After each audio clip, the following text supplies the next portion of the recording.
मित्रांनो, तुम्हाला काय वाटतं? महात्मा गांधींचं हिंदुत्व आणि आजचं हिंदुत्व हे सारखंच आहे? महात्मा गांधी आणि डॉक्टर बाबासाहेब आंबेडकरांचे विचार परस्पर विरोधीच होते, की त्यात पुन्हा काही आहे? महात्मा गांधी आणि वीर सावरकरांविषयीचे त्यांचे जे संबंध आहेत ते कशा पद्धतीचे होते? त्यावेळेसची नेमकी परिस्थिती कशी होती आणि त्यावेळेसचं जे वास्तव आहे ते कशा पद्धतीनं आपण समजून घेऊ शकतो? अशा अनेक, हे एवढेच नाही तर याच्यापेक्षा अशा अनेक प्रश्नांची उत्तरं व्यवस्थितपणे समजून घेण्यासाठी हा व्हिडिओ पूर्ण पहा. हा पॉडकास्ट, ही मुलाखत आपण सगळ्यांनी पूर्णपणे बघितली पाहिजे.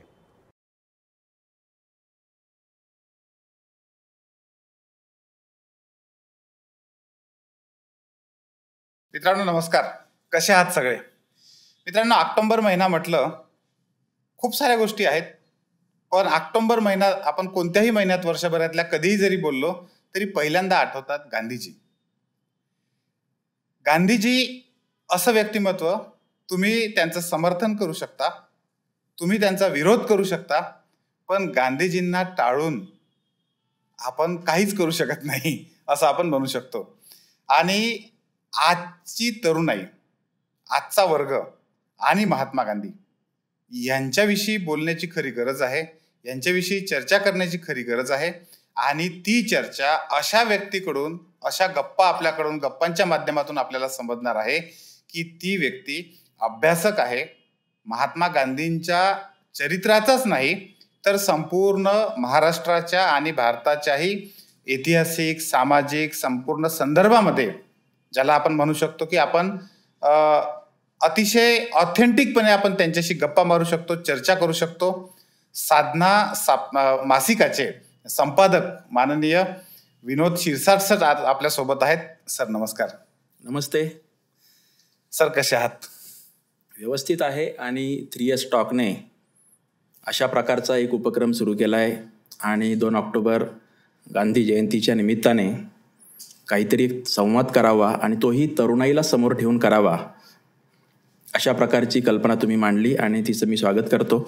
आणि त्यानिमित्ताने आज आपण जे काही चर्चा करू त्यातून आपल्या वाचकांना, श्रोत्यांना, प्रेक्षकांना काही एक वेगळ्या पद्धतीने विचार करण्यासाठी थोडंसं बळ मिळेल असा मला विश्वास वाटतो. Sir thank you. नक्कीच सर, महात्मा गांधींविषयी, त्याच्या वेगवेगळ्या अँगलविषयी आपण सगळे चर्चा करणारच आहोत. पण आमच्या सगळ्या विद्यार्थ्यांना, आमच्या युवकांना, खास करून महाराष्ट्रातल्या, तुमच्याविषयी जाणून घ्यायला पण आवडणार आहे. तर कशी झाली तुमची जडणघडण, कसा झाला प्रवास आतापर्यंतचा? माझा प्रवास खूपच मोठा आहे, परंतु गांधी जयंतीच्या निमित्ताने माझा प्रवास मी 4-5 वाक्याच्या पलीकडे इथे सांगण्यात काही फारसा अर्थ नाही. साधना साप्ताहिकाचा संपादक म्हणून मी मागची 11 वर्ष काम करतो. त्याआधी 6 वर्ष मी साधनाचा युवा संपादक आणि कार्यकारी संपादक होतो. माझा संपूर्ण पत्रकारितेचा जो कालखंड आहे तो साधनातला आहे. आणि डॉक्टर नरेंद्र दाभोलकर यांची ओळख संपूर्ण महाराष्ट्राला अंधश्रद्धा निर्मूलन समितीचे संस्थापक, नेते, कार्यकर्ते असे आहे. मात्र त्याचवेळी ते शेवटची 15 वर्ष साधनाचे संपादक होते आणि त्यातली शेवटची 10 वर्ष मी त्यांच्याबरोबर स्तंभलेखक, अतिथी संपादक, युवा संपादक आणि संपादक या नात्याने काम करत होतो. आणि त्यांची हत्या झाल्यानंतरच्या 11 वर्षात मी संपादक म्हणून काम करतोय. मात्र साधना साप्ताहिक हे जरी विचाराने अंधश्रद्धा निर्मूलन समितीला समांतर जाणारं असलं तरी साधनामध्ये मात्र राजकीय, सामाजिक, सांस्कृतिक या विषयावरचं लेखन असतं. आणि हे साप्ताहिक साने गुरुजींनी सुरू केलं. आणि सुरू कधी केलं तर 15 ऑगस्ट 1948ला, म्हणजे भारतीय स्वातंत्र्याच्या पहिल्या वर्धापन दिनाला. 76 वर्ष या साप्ताहिकाला पूर्ण झालीत. आणि भारतीय संविधानाची प्रास्ताविका समोर ठेवून पूर्ण पाऊण शतकी वाटचाल साधनाच्या आत्तापर्यंतच्या सर्व संपादकांनी केलेली आहे. आणि तो वारसा आणि वसा आपल्या शक्य तेवढ्या ताकदीनुसार प्रामाणिकपणे पुढे घेऊन जाण्याचं काम मी करतोय. आणि आज गांधीजींच्या विषयी आपण बोलणार आहोत, म्हणून मला हे सांगितलं पाहिजे की साधना साप्ताहिकात मी अगदी सुरुवातीला लिहायला लागलो तेव्हा सलग 3 वर्षाच्या 2 ऑक्टोबरला मी 3 लेख गांधीजींच्यावर लिहिले होते. आणि त्या तिन्हीच्या शीर्षकामध्ये फार इंटरेस्टिंग साम्य आहे. ते सर्व तरुणाईशी संबंधित आहे. अच्छा. मीही त्यावेळी युवाचा प्रतिनिधी होतो. मी 2004ला जो लेख लिहिला होता त्याचं शीर्षक आहे गैरसमजांच्या भोवऱ्यात अडकलेला महात्मा. 2005च्या 2 ऑक्टोबरला साधनात जो लेख लिहिला त्याचं शीर्षक होतं कृपया गैरसमज करून घेऊ नका.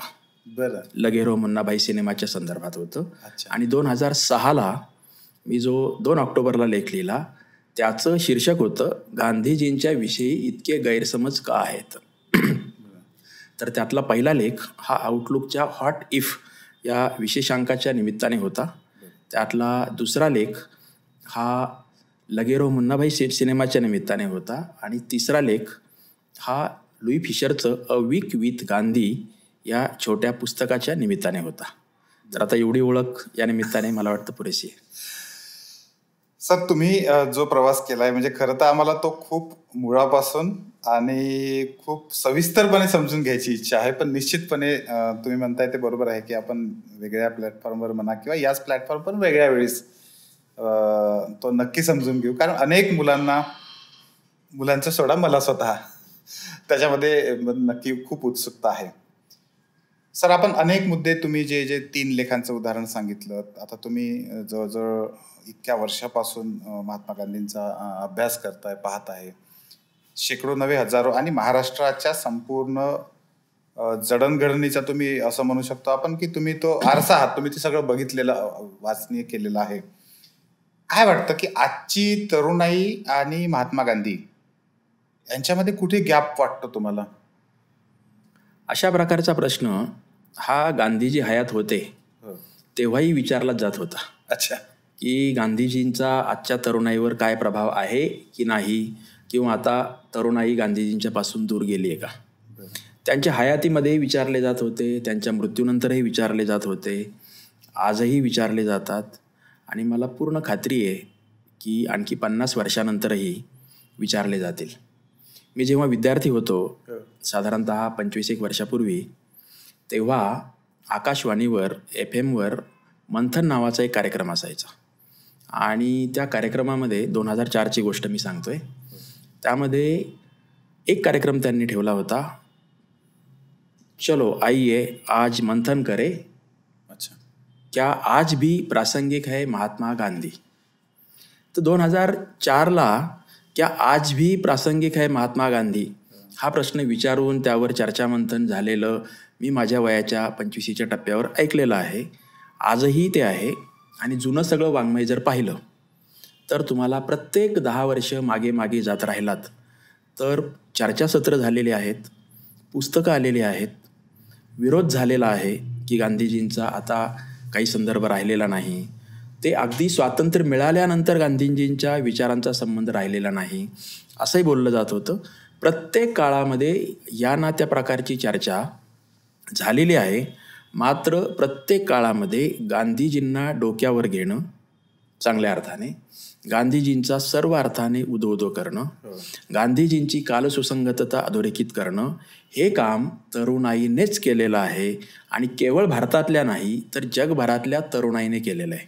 त्यामुळे एका बाजूला गांधीजींना टोकाचा विरोध असं चित्र आपल्यासमोर दिसतं, मात्र गांधीजींचं जोरदार समर्थन आणि गांधीजींच्या विचारांनी प्रेरित होऊन या ना त्या प्रकारे कार्यरत राहणं हे तरुणाईने केलेलं आहे. आजही महाराष्ट्रातल्या, भारतातल्या एवढंच नव्हे तर जगातल्या कानाकोपऱ्यात जाऊन जर पाहिलं आणि जे कोणी सामाजिक काम करतात, राजकीय काम करतात, लेखन करतात किंवा ओपिनियन मेकर क्लास आपण ज्याला म्हणू, इव्हन कला साहित्याच्या क्षेत्रातले लोक असतील, नाटक सिनेमाच्या क्षेत्रातले लोक असतील, यांचा तुम्ही जर सर्व्हे केला आणि त्यामध्येही समजा आपण 25 ते 35 असा तरुणाईचा वयोगट समोर ठेवला तर तुमच्या असं लक्षात येईल की 50% अधिक लोक या ना त्या प्रकारे गांधीजींना फॉलो करतात, गांधीजींची महनीयता अधोरेखित करतात, गांधीजींचा विचार घेऊन पुढे जाण्याच्या संदर्भात काय करता येईल यावर चर्चामंथन करतात, लेख लिहितात, नाटकं लिहितात, सिनेमे काढतात आणि अन्य वेगवेगळ्या प्रकारच्या कलांच्या माध्यमातून गांधी विचार पुढे घेऊन जातात. त्यामुळे जर एकूण सगळ्या आपल्या कार्यक्षेत्रामध्ये 50%पेक्षा अधिक लोक गांधीजींना पुढे घेऊन जात असतील, अन्य कोणत्याही भारतीय किंवा जागतिक नेत्यांच्या तुलनेत हे प्रमाण निश्चितच जास्त आहे. तर त्याची चिंता आपण अजिबात करू नये. आजच्या तरुणांच्या मध्ये जसे विरोधक आहेत तसे आजच्या तरुणाईमध्ये गांधीजींना पुढे घेऊन जाण्यासाठी कार्यरत राहणारे खूप मोठ्या प्रमाणात तरुण लोक आहेत, महिला आहेत, पुरुष आहेत. खरं तर आपल्या संपूर्ण भारतीय समाज जीवनाचं एकही अंग असं नाही की ज्यांना गांधीजींना स्पर्श केलेला नाही. तुम्ही सांगितलेलाच धागा पकडून मला असं विचारावं असं वाटतं. खरं तर मुलाखतीच्या अगदी सुरुवातीलाच असं विचारावं, पण मला तो प्रसंग पण गमवायचा नाहीये, संधी पण ती गमवायची नाहीये की 1948 पासून आतापर्यंत गांधीजी आजही प्रासंगिक आहेत का, असं सातत्यानं विचारलं जातंय. याच्या मागे पण काही सिस्टीम आहे का? निश्चितच आहे. जेव्हा एखादा विचार जनमानसाची पकड घेतो, प्रभावी ठरतो आणि त्याला फॉलो करणारे खूप मोठ्या प्रमाणात लोक असतात, त्याचवेळी त्याला टोकाचा विरोध होतो आणि तो विरोध करणारी ताकद पण तेवढीच प्रबळ असते. आणि जेव्हा सत आणि असत अशा दोन प्रवृत्तींच्या मध्ये संघर्ष होतो, जेव्हा समाजामध्ये खूप काहीतरी वाईट घडतंय, अस्वस्थता माजली असं वाटतं, तेव्हा असं वाटतं की गांधीजींचा विचार जो सामोपचाराने वागण्याचा आहे, सहिष्णुता वाढवण्याचा आहे, समता आणि शांती प्रस्थापित करण्याचा आहे, अहिंसेचा आहे, सत्य मार्गाने चालण्याचा आहे, तर आता दिवस राहिलेत का तसे? अशा प्रकारचा विचार कोणाच्याही मनात, सर्वसामान्य माणसाच्या मनात येणं साहजिक आहे. शिवाय आपल्या सभोवताली गांधीजींना फॉलो न करता किंबहुना त्या उलट पद्धतीने जगून जीवनाच्या सर्व क्षेत्रामध्ये यशस्वी होताना माणसं पाहिली जातात. किंबहुना चुकीच्या मार्गाने पुढे गेलेले लोकही वेगवेगळ्या पदावर गेलेले दिसतात. तेव्हा अनेकांच्या मनात अशा प्रकारचा प्रश्न येणं अगदी स्वाभाविक आहे की आजही गांधीजी प्रासंगिक आहेत का? परंतु जोपर्यंत सत्य आहे, जोपर्यंत सत्याच्या मार्गाने जाणाऱ्यांना किंमत आहे, जोपर्यंत सत्य घेऊनच आपण पुढे जायला हवं अशी धारणा असणारे लोक जगभरामध्ये आहेत, जोपर्यंत उघड असत्याचा पुरस्कार केला जात नाही, तोपर्यंत गांधीजी प्रासंगिक आहेत की नाहीत हा प्रश्न राहणार. आणि हा प्रश्न गांधीजी प्रासंगिक आहेत की नाहीत याचा नसून गांधीजींनी जे विचार दिले, गांधीजींनी कृतिशील जे कार्यक्रम दिले, ते कार्यक्रम आणि ते विचार प्रासंगिक आहेत की नाहीत असा तो विचार असतो. आणि म्हणून मग तो प्रश्न पुन्हा पुन्हा विचारला जातो.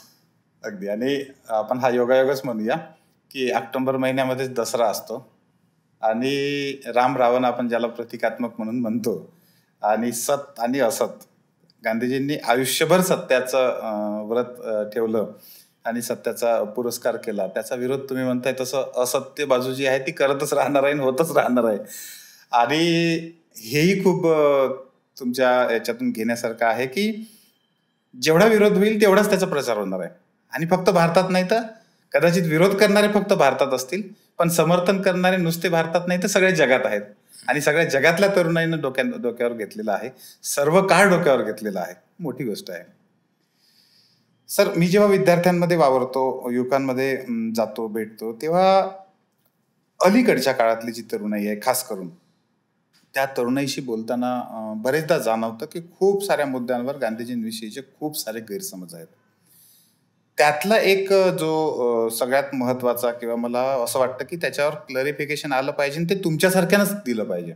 तुमच्यासारख्यानंच ती बाजू आजच्या युवकांना चांगल्या पद्धतीने सांगितली पाहिजे. तो मुद्दा म्हणजे महात्मा गांधी आणि डॉक्टर बाबासाहेब आंबेडकर हे वेगवेगळ्या विचारांचे होते अशाही पद्धतीनं प्रेझेंट केलं जातं की महात्मा गांधी आणि डॉक्टर बाबासाहेब आंबेडकर विरोधीच होते किंवा बाबासाहेबांना महात्मा गांधींनी विरोधच केला असंही पसरवणारे आहे. आणि त्याला काही प्रमाणात, कारण वाचन कमी होत आहे, मुलांमध्ये बऱ्यापैकी सखोल जाऊन अभ्यास करणं जे ज्याला आपण म्हणतो ते बऱ्यापैकी कमी होताना दिसते. स्पर्धा परीक्षेच्या विद्यार्थ्यांमध्ये मी बघतो की स्पर्धा परीक्षेच्या विद्यार्थ्यांना खूप वाचन करावं लागतं, पण त्यातही कमी वाचता पॉइंट टाईप आम्हाला नोट्स द्या असं म्हणणारा एक वर्ग वाढतो आहे. आणि अशा काळात हे गैरसमज पसरवणं खूप सोपं होतं समोरच्याला. मला तुमच्याकडून हे जाणून घ्यायला आवडेल की महात्मा गांधी आणि डॉक्टर बाबासाहेब आंबेडकर यांच्यातलं नातं कसं होतं, विचारांमधला फरक होता का, तो कोणता फरक होता, क्रिस्टल क्लिअर ज्याला म्हणतो असं तुमच्याकडून आम्हाला ते अपेक्षित आहे. हा खूपच मोठा विषय आहे. आणि गांधीजींच्या हयातीतही गांधी आणि आंबेडकर यांच्यातला संघर्ष आणि दोघांच्याही गेल्यानंतर मृत्यूनंतरही 50 ते 75 वर्ष त्यावर चर्चा होत आली, चर्चासत्र झाली, पुस्तकं आलेली आहेत. त्यामुळे हा न संपणारा विषय आहे. आपण अगदीच थोडक्यामध्ये जर पाहिलं तर असं लक्षात येतं की साधारणत 1920-21ला गांधीजी या देशाचे काँग्रेस पक्षाचे त्यावेळच्या सर्वोच्च नेते बनले, स्वातंत्र्य लढ्याचे सर्वोच्च नेते बनले. आणि 20-21च्या दरम्यान मूकनायक आणि बहिष्कृत भारत या 2 नियतकालिकांच्या माध्यमातून डॉक्टर बाबासाहेब आंबेडकर यांचा खऱ्या अर्थाने प्रारंभ झाला. 20-21 तोच महत्त्वाचा कालखंड होता. म्हणजे आता त्याला बरोबर 100 वर्षे झालीत. आणि पुढच्या 4-5 वर्षांनी म्हणजे 1900 खरं तर नेमकी तारीख सांगायची ठरली तर 1926-27 पासून चौदार तळ्याचा सत्याग्रह झाला. डॉक्टर आंबेडकर पूर्णतः सक्रिय झाले. त्यानंतर गांधीजींचे जे कोणी वैचारिक विरोधक, राजकीय विरोधक या देशामध्ये होते त्यामध्ये डॉक्टर बाबासाहेब आंबेडकर हे निर्विवादपणे एक विरोधक म्हणूनच उभे ठाकले होते. आता जर आपण 2024मध्ये असू तर याचा अर्थ त्या दोघांच्या विरोधक असण्याचा जो कालखंड आहे तो आता जवळपास 1 शतकाचा आहे. त्याची खूप मीमांसा करता येईल, चिकित्सा करता येईल, परंतु मध्यवर्ती मुद्दा मला असा दिसतो की दोघांचाही संबंध आला तो प्रामुख्याने स्वातंत्र्यपूर्व काळात. म्हणजे आपण असं म्हटलो की 1920-21 पासून तर 1948 पर्यंत गांधीजींची हत्या झाली तोपर्यंत साधारणत पाव शतकाचा तो कालखंड आहे. भारत स्वतंत्र नव्हता. गांधीजी लढत होते ते देशाला ब्रिटिशांच्या तावडीतून मुक्त करण्यासाठी आणि डॉक्टर आंबेडकर लढत होते ते आपल्या दलित बांधवांना या देशातील उच्चवर्णीयांच्या तावडीतून मुक्त करण्यासाठी. मला असं वाटतं की एकदा आपण दोघांची लढाई कशासाठी होती, दोघेही सेनापतीच होते, दोघेही प्रखर लढाऊ होते, परंतु देश आपल्याला ब्रिटिशांच्या तावडीतून मुक्त करायचा आहे म्हटल्यावर गांधीजींना साहजिकच आपल्या ज्या देशाची अंतर्गत रचना आहे, तिच्यातले जे भेद आहेत, तिच्यातले जे वादविवाद आहेत, त्याच्यातलं जे अंतर आहेत, ही मर्यादित ठेवणं व्यवहार म्हणून आणि तत्व म्हणून हे दोनही गांधीजींना आवश्यक वाटत होतं. व्यवहार्यतः जरी पाहिलं तरी जेव्हा तुम्हाला ब्रिटिशांच्या विरोधात मोठी टक्कर द्यायची आहे तेव्हा तुम्ही देशाच्या अंतर्गत स्तरावरचे असलेले प्रश्न, समस्या याला पुरेसा वेळ देऊ शकत नाही, तुमची इच्छा असेल तरी. हा मुद्दा जर लक्षात घेतला तर या देशातील दलित बांधवांची स्थिती, आदिवासी बांधवांची स्थिती किंवा अगदी गरीब आणि श्रीमंत हे सगळ्यांच्या मधली जी दरी होती यावर काम करण्यासाठी गांधीजींना पुरेसा वेळ देता न येणं स्वाभाविक होतं. उद्दिष्ट काय तर ब्रिटिशांच्या तावडीतून मुक्त व्हायचे. या उलट डॉक्टर बाबासाहेब आंबेडकर ज्या समाजातून जन्माला आलेत त्यांना हे माहीत होतं की दलितांची ही स्थिती केवळ ब्रिटिश कालखंडातली नाही आहे, ही केवळ मोघल कालखंडातली नाही आहे, ही स्थिती केवळ मध्ययुगातली नाही आहे, शतकानुशतकं किंबहुना काही हजार वर्षांचा असा इतिहास आहे. या इतिहासाच्या काळात दलित हा कायम सर्व प्रकारच्या उच्चवर्णीयांच्याकडून दबला गेलेला आहे, चिरडला गेलेला आहे, दाबला गेलेला आहे. त्यामुळे ब्रिटिश गेले तरीही आमच्या दलित बांधवांच्या स्थितीगतीमध्ये काहीही बदल होण्याची शक्यता नाही. मोगल राजवटीतही ती स्थिती नव्हती, मध्ययुगातही नव्हती आणि आधी नव्हती. म्हणून आंबेडकरांना दलितांची मुक्ती होणं सर्व अर्थाने ही जास्त महत्त्वाची वाटत होती.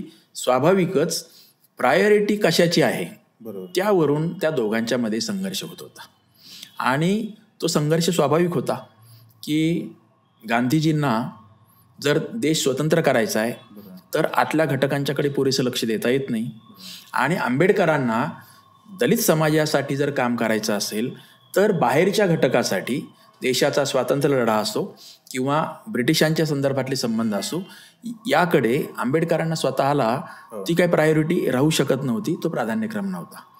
प्राधान्यक्रमावरून तो संघर्ष त्यावेळी निर्माण झाला होता आणि स्वाभाविकच जर देशाचं स्वातंत्र्य मिळाल्यानंतर दोघंही हयातीत राहिले असते, जिवंत राहिले असते आणि पुढची 25 वर्ष जर काम करत राहिले असते तर आंबेडकरांची प्रायोरिटी केवळ दलित बांधव नाही, तर लोकशाही, भारताची लोकशाही, हा देश एकत्र राहणं, संघटित राहणं, अधिक बलवान होणं, या दिशेने आंबेडकरांनी जास्त वेळ दिला असता, प्राधान्यावर ते आणलं असतं. आणि गांधीजी स्वतः एकदा ब्रिटिशांच्या तावडीतून देश मुक्त झाला तर देशाची अंतर्गत स्थिती, अंतर्गत समाजरचना, विषमता ही दूर करण्यासाठी गांधीजींनी त्यासाठी वेळ दिला असता. हे काही स्वप्नांकन नाही, हे काही खोटं खोटं त्या दोघांच्या मध्ये असलेली समानता दाखवणं नाही. याचे पुरावे त्यांच्या लेखनामध्ये तुम्हाला बघायला मिळतील. देश स्वतंत्र झाला, स्वातंत्र्य मिळालं, पण स्वराज्य कुठं आलंय हे तर गांधीजींनी सांगितलं होतं. आणि स्वराज्य आणायचं म्हणजे काय? या देशातील प्रत्येक समाज घटक, प्रत्येक लहान थोर माणूस अधिक सुखी, समृद्ध, संपन्न व्हावा, सर्वांना शिक्षण मिळावं, सर्व प्रकारचे भेद, जात, धर्म, भाषा, प्रांत असतील हे मिटत जावं, या दिशेनं गांधीजींना काम करायचं होतं आणि स्वराज्य आणायचं होतं, सुराज्य आणायचं होतं. त्यामुळे गांधीजींनी तेच केलं असतं की जे आंबेडकरांचा लढा आधीच्या 25 वर्षात होता. आणि आंबेडकरांनी जेव्हा संविधान सभेची स्थापना झाली, त्यात जे पहिलं भाषण केलं 1946च्या डिसेंबरमध्ये, ते भाषण सगळ्यांना चकित करणारं होतं, पंडित नेहरूंना चकित करणारं होतं. आणि त्या भाषणाच्या नंतरच खरं तर आंबेडकरांची निवड भारताच्या राज्यघटनेच्या निर्मितीसाठी मसुदा समितीचे अध्यक्ष म्हणून केली गेलेली आहे. ते भाषण जर पाहिलं डिसेंबर 1946चं आणि भारताचं संविधान तयार करताना आंबेडकरांच्या भूमिका जर पाहिल्या, तर ते केवळ दलित समाजाच्या उत्थानासाठी जर लढत राहिले असते तर त्या प्रकारची संघटना, त्या प्रकारची राज्यघटना ते निर्माण करू शकले नसते. भारताच्या लोकशाहीला आजही आपल्याला आंबेडकर हा सर्वात मोठा आधार वाटतो.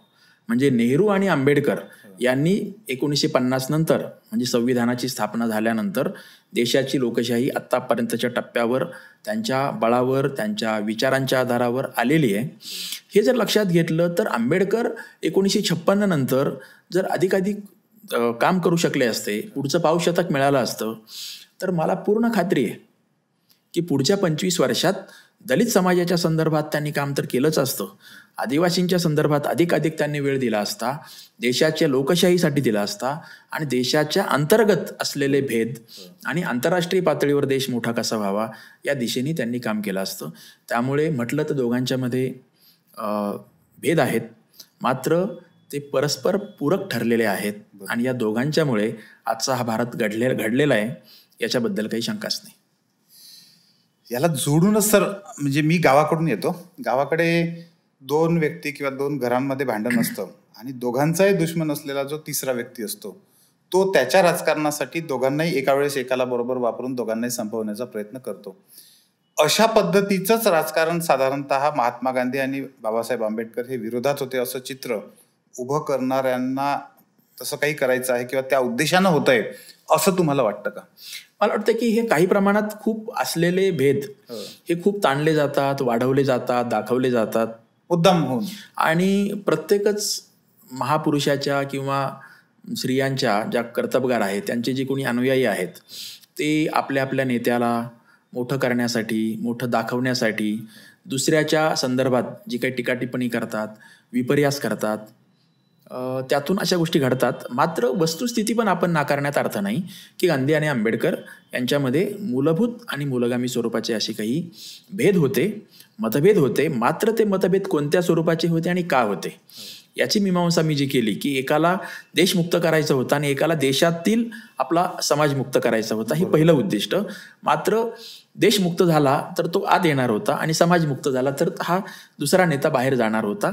तर ही आहेच. आणि यातूनच खूप मोठा फरक जो सांगितला जातो, खरं तर बरेच जास्त फरक सांगता येतील, परंतु त्याच्या अधिक खोलात गेलं आणि त्यांचा मूळ आशय समजून घेतला तर त्यातील परस्पर पूरकता लक्षात येईल. उदाहरणार्थ, गांधीजी म्हणत होते की खेड्याकडे चाला आणि आंबेडकर म्हणत होते की शहराकडे चाला.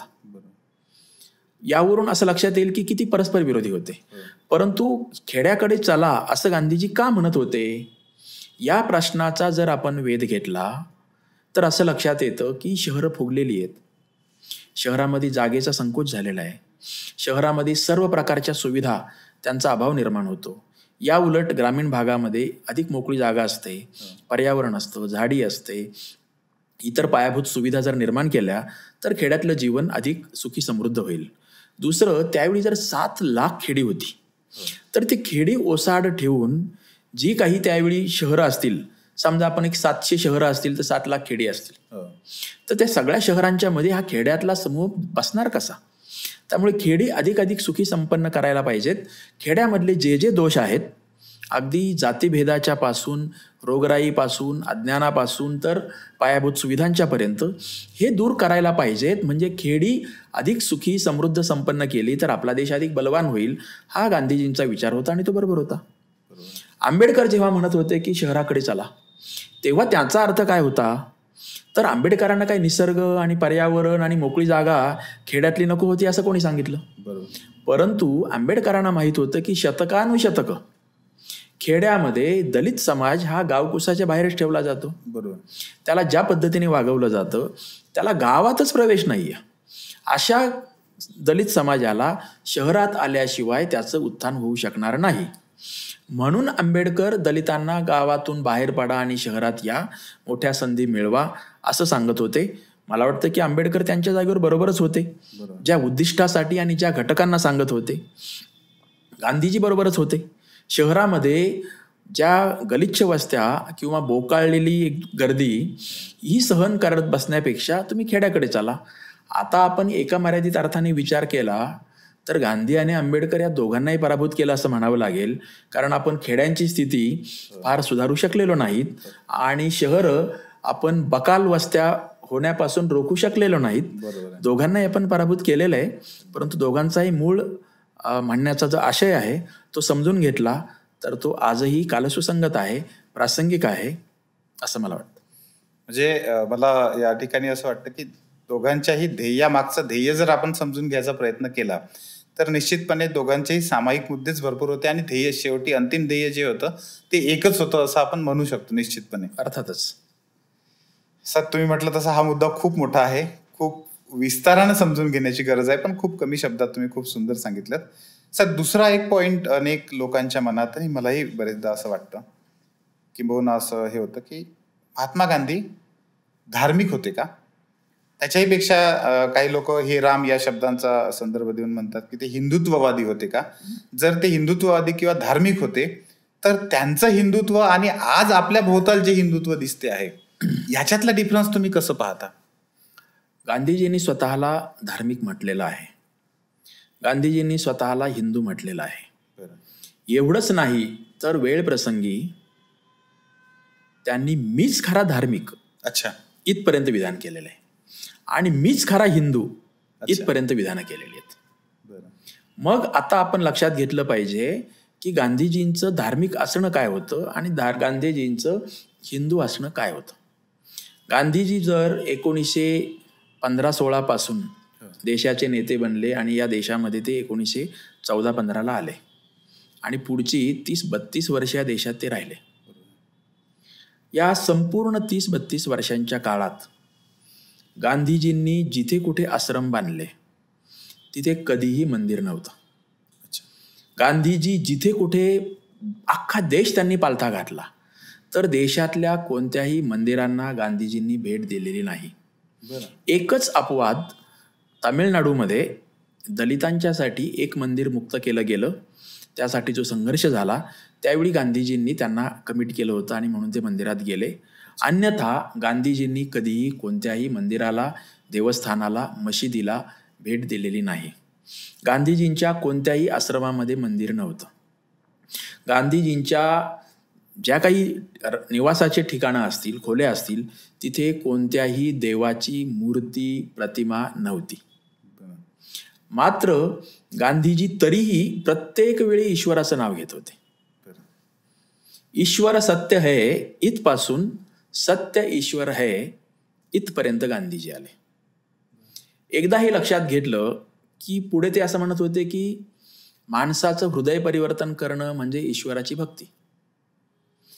कोणत्याही प्रकारची व्यक्ती असेल, प्राणी असेल, तिचं अधिकाधिक भलं होण्यासाठी शक्य त्या मार्गाने प्रयत्न करणं म्हणजेच ईश्वराची भक्ती. एकदा ईश्वराच्या बद्दलची ही संकल्पना गांधीजी लक्षात घेतली की मग दुसरा मुद्दा येतो धार्मिक असण्याचा.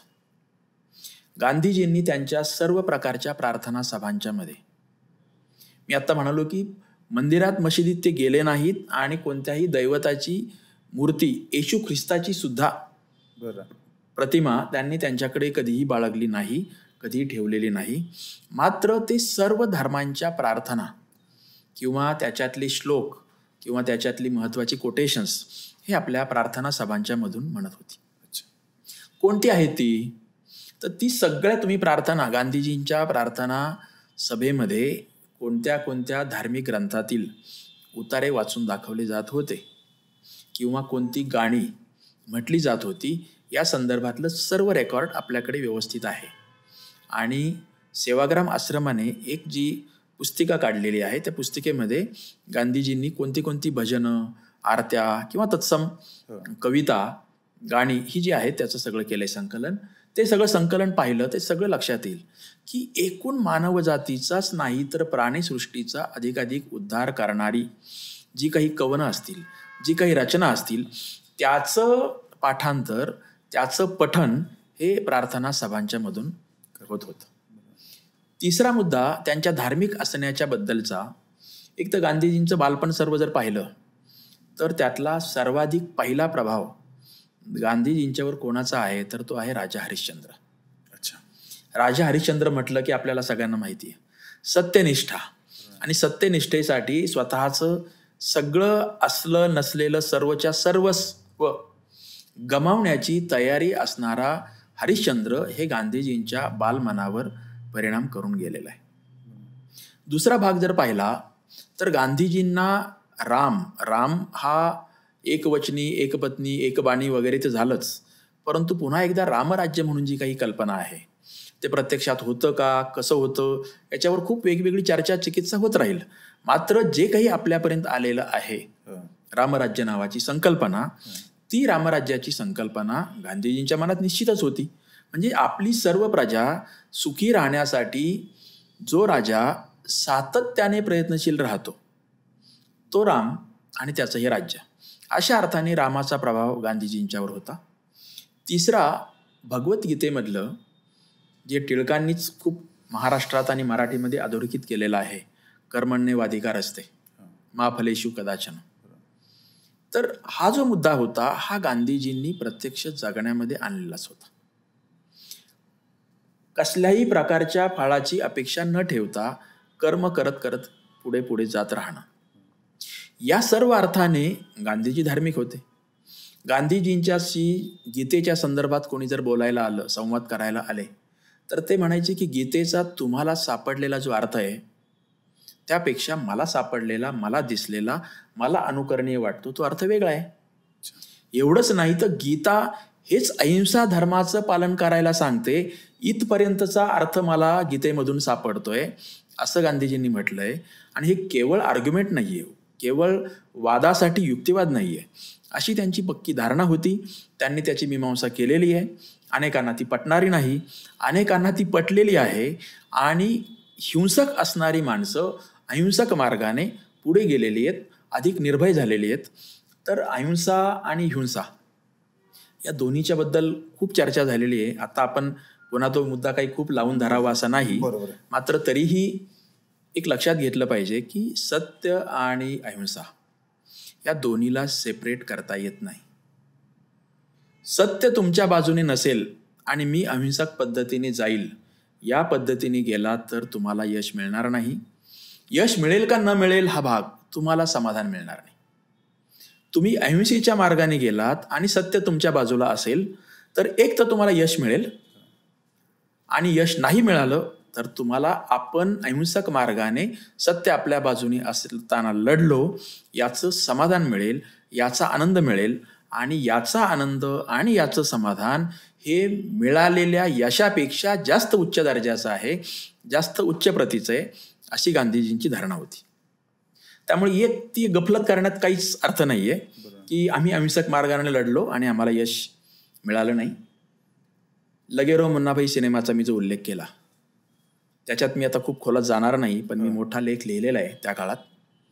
आणि त्यामध्ये जर तुमच्यापैकी कोणी पाहिला असेल तर थोडं आठवून पहा, नसेल पाहिला तर बघाल तेव्हा लक्षात घ्या. मुन्नाभाई आणि गांधी, मुन्नाभाई म्हणजे संजय दत्तने भूमिका केली, त्या सिनेमाचं मध्यंतर येतं तेव्हा गांधीजी मुन्नाभाईला सांगतात, म्हणजे दोघांची भेट होते आणि हा गुंड प्रवृत्तीचा असलेला मुन्नाभाई त्याला सांगतात, मुन्ना मेरा रास्ता आसान नहीं है लेकिन जीत पक्की है. गंमत अशी होते की दिग्दर्शकाला हे कळलेलं आहे की गांधीजींचा मूळ संदेश काय आहे आणि तो त्यांनी बरोबर मध्यंतरात सांगितलेला आहे. परंतु मध्यंतरानंतरचा संपूर्ण सिनेमा आहे ना, तो सिनेमा या विधानाचा अर्धाच भाग घेऊन पुढे जातो. जीत पक्की है याचे सर्व धडे म्हणजे लगेरो मुन्नाभाई सिनेमातला उत्तरार्ध आहे. रास्ता आसान नाही है हे संपूर्ण विस्मरणात टाकलेलं आहे. दिग्दर्शक किती हुशार असेल लक्षात घ्या. मुन्नाभाई धडाधड एक एक कार्यक्रम करतो, गांधीगिरीचे प्रयोग सांगतो, मुन्नाभाईला लोक सल्ला विचारतात आणि ते आपापल्या ठिकाणी जातात आणि गांधीगिरीचे प्रयोग यशस्वी करतात. तिथं कोणालाही झळ पोहोचत नाही, कोणालाही रास्ता हा अवघड आहे असं वाटत नाही. अरे सोपा रास्ता आहे, अरे सोपा रास्ता आहे असं ते पुढे जातात. ती शुद्ध फसवणूक आहे. रास्ता आसान नाही है याचा धडा नीट दाखवून ते गांधीगिरीचे प्रयोग केले असते तर ते यशस्वी झाले नसते. कारण सत्य यांच्या बाजूने नाही, सहन करण्याची तयारी नाही, किंमत चुकवण्याची तयारी नाही, वेळ पाहण्याची तयारी नाहीये, वाट पाहण्याची तयारी नाहीये, असं ते होतं. पण आपण त्याच्या खोलात जायला नको. तर गांधीजींनी हे सांगितलं होतं की रास्ता आसान नाही आहे. रास्ता आसान नाही याचा पूर्वार्ध परत आणखी भाग असा येईल की सत्य तुमच्या बाजूने असेल तरच तुम्हाला लढता येईल, अन्यथा लढता येणार नाही.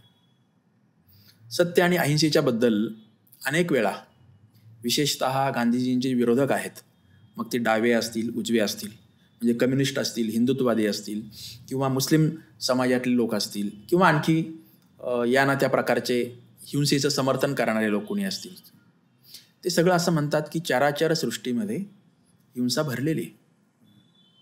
गांधीजींनी हिंसा आणि अहिंसेबद्दल स्पष्टपणे स्वतःचं जे मत नोंदवलं आहे ते असं आहे की हिंसा हा प्राण्यांचा गुणधर्म आहे, अहिंसा हा माणसाचा गुणधर्म आहे. तुम्ही प्राण्यांच्या पेक्षा मनुष्याला वेगळं मानता की मानत नाही. जर प्राण्यांच्या पेक्षा मनुष्याला वेगळं मानत नसाल तर मग हिंसा हा माणसाचा गुणधर्म आहे असं तुम्ही खुशाल म्हणा. मात्र कोणताही प्राणी जीवसृष्टीच्या हजारो लाखो वर्षांच्या इतिहासाचा विचार केला तर त्यांच्या आहे त्या स्थितीमध्ये बदल झालेला नाही. सिंह घ्या, हत्ती घ्या किंवा मुंगी घ्या, ती 50, 100, 150, 200, 500, 1000 वर्षापूर्वी जसे राहत होते तसेच आज राहतात, जसे खात होते तेच आज खातात. जी त्यांचा दैनंदिन जीवनक्रम होता तोच आजचा जीवनक्रम आहे. माणसाचं असं घडलेलं नाहीये. माणूस 1000 वर्षापूर्वी कसा होता आणि आज कसा आहे. माणूस हा त्याच्या मेंदूमुळे विकसित झालाय आणि ही संपूर्ण जग, हे संपूर्ण विश्व, पृथ्वीवरचं हे सगळं ह्युमन सिव्हिलायझेशन, हे सगळं जर घडलेलं असेल तर त्या माणसाच्या मेंदूमुळे घडलेलं आहे. आणि म्हणून माणसाचं काहीतरी वेगळं वैशिष्ट्य आहे. माणूस जर फक्त आणि फक्त प्राण्यांच्या सारखं 2 वेळचं खाणं आणि स्वतःला मिळावं यासाठी संघर्ष करणं आणि त्यासाठी हिंसा करणं एवढंच करत राहिला असता तर ह्युमन सिव्हिलायझेशन झालंच नसतं. आपण सगळ्या प्राणीसृष्टीच्या बद्दल ह्युमन सिव्हिलायझेशन शब्द जसा वापरतो तसा अन्य प्राण्यांच्या बद्दल अमुक सिव्हिलायझेशन, मुंग्यांचं सिव्हिलायझेशन किंवा सिंहाचं सिव्हिलायझेशन असा शब्द वापरत नाही. त्यामुळे मानवी जीवसृष्टीमध्ये सर्वत्र एक प्राणी दुसऱ्याला, दुसरा प्राणी तिसऱ्याला आणि मग जीवशास्त्रातले ते सगळं सायकल, हे सगळं दाखवून लोक किती आम्ही बिनतोड युक्तिवाद केला आहे आणि हिंसा कशी चुकीची नाही अशा प्रकारे युक्तिवाद करणाऱ्यांची संख्या आपल्या सभोवताली भरपूर आहे. मी म्हणालो तशी ती डावे, उजवे, मधले, आडवे सगळे लोक या ना त्या प्रकारे करतायत.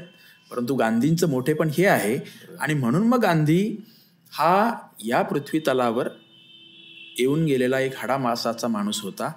यावर भावी पिढ्या विश्वास ठेवणार नाहीत असं जे आईन्स्टाईन सारखा शास्त्रज्ञ जे म्हणाला त्याचं कारण हे होतं की माणसाचं अन्य प्राणीसृष्टींच्या पेक्षा, अन्य प्राण्यांच्या पेक्षा असलेलं वेगळेपण आणि असलेलं मोठेपण इतक्या चांगल्या प्रकारे अधोरेखित कोणीच केलेलं नाही.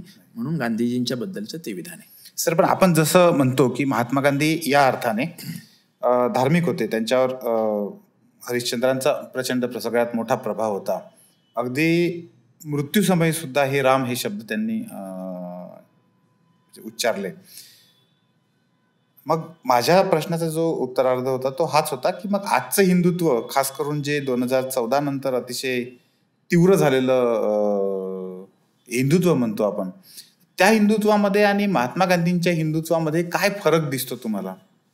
आता मी जी काही उदाहरणं दिली त्या उदाहरणांचं जर एक्सटेन्शन केलं, त्याचा विस्तार केला किंवा त्याचा गाभा आणि आवाका अधिक पकडला तर ते पुन्हा एकदा सगळं स्पष्ट होईल.